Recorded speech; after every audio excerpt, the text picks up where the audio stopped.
বাসন বালি আইছি। সুকান্ত একাডেমি রানীর বাজার। ঠিক আছে যাও টাটা।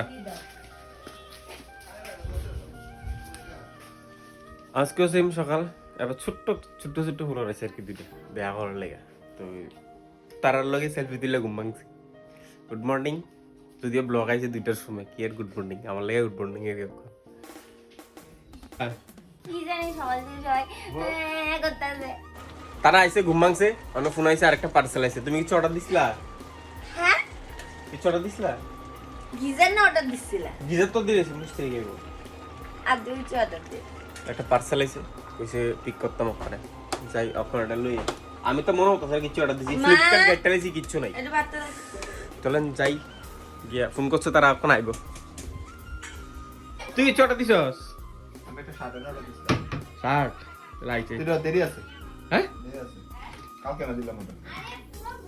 অক্ষণ ফোন আইছে আমার আছে যে পার্সেল আইছে। আমি ফ্লিপকার্টে একবার আমি নরমালি ফ্লিপকার্টেতে অর্ডার দিই, গেটটা লইলাম।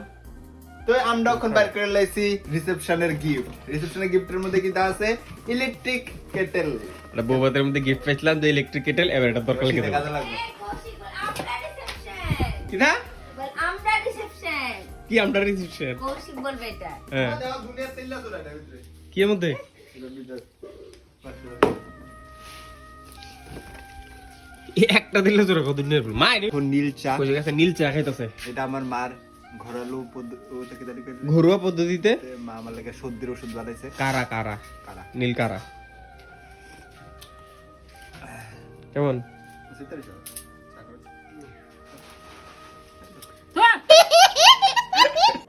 वो आ रहे हैं, वो आ रहे हैं, हमारा पार्सल आ रहे हैं। आज मना करे पार्सल आ रहे हैं। क्या ছিল? এটা বড় হই না? তোমার পাত্তা আছে কি এটা? कुछ तो है, कुछ तो गड़बड़ है दया। তোমার পূজোর গিফট। নাও মাত্র মাগো ভারী আছে গো। ধরো ধরো ধরো। ভারী আছে তো। কেমন এই দিকে সিপাহি আমি কুলি না। সিপাহি এগুলি আসেনি গো। কেউ বাড়িতে আসনি গো।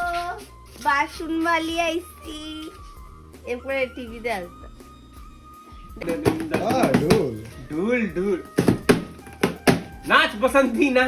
तू चुप रे बाबा, तू चुप रे। हाँ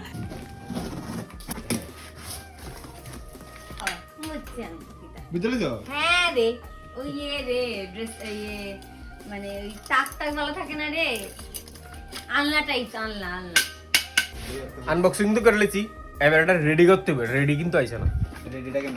রেডিটা কিতে হবে, রেডিটা হইলে একটা বুঝবেন যেটা ইনফরমেশনের কিছু দেয় কি? রেডিতে আচ্ছা আচ্ছা, একটা ভিডিও আছে দেখে দেখে বানাতে হবে। তো বানানি শেষ, আর কয়েকটা রয়েছে, রিলে এখন লাগাইতাম না। এই হইছে গিয়া ফাইনাল আউটপুট। তো এটা হইছে আর কি, মানে ঘরে একটা মিনি আলনা। তো পুরোটা কষিকে বানানো অনেক চেষ্টা করছে, কিন্তু পারছে না। শেষ পর্যন্ত বানিয়েছে জায়গাটা। তো কালকের ব্লগের মধ্যে কইছিলাম যে আমরা আজকে একখানে যামু, একটা জায়গার মধ্যে যামু, যেটা যাওয়ার লাগে আমি খুব এক্সাইটেড। কিন্তু এই জায়গাটার মধ্যে ওখানে আমরা যাওয়া হইতেছে না, কারণ হচ্ছে গিয়া আমরা অসুস্থ।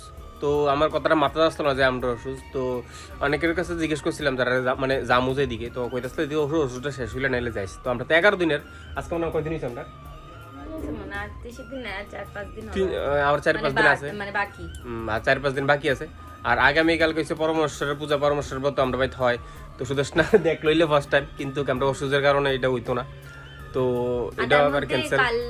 তার মধ্যে কালকে তো পরমেশ্বরের ব্রত রয়েছে, তো মা এটা করবে। মা মিনে উপবাস থাকবে, পুজো হইতো না, মানে তবে মুখে মানে এমনি খালি উপোস গায়ে থাকবে, উপোস কিন্তু থাকবে। বুঝতে পারছে না আর কি যে কিভাবে উপোসটাকে ভাঙবে। তো যদি কেউ জেনে থাকো তাহলে অবশ্যই আমাদেরকে জানাও। মানে উপোসটা সারাদিন করে থাকবে, কিন্তু প্রসাদ না খেলে তো উপোসটা ভাঙবে না। অসহ্যে নাকি প্রসাদ খাওয়া যায় না, তাহলে কিভাবে ভাঙবে এটাও একটা মানে প্রশ্ন। তো কেউ যদি জানলে অবশ্যই জানায়, মানে কারোর সাথে যদি এরকম হয়ে থাকে আর কি। তো আমরা যেখানে যামু খুব একটা স্পেশাল জায়গা, তোমরাও খুব দেখে খুশি হইবা। তো আমরা অসুস্থ শেষ হলে এদিকে যামু।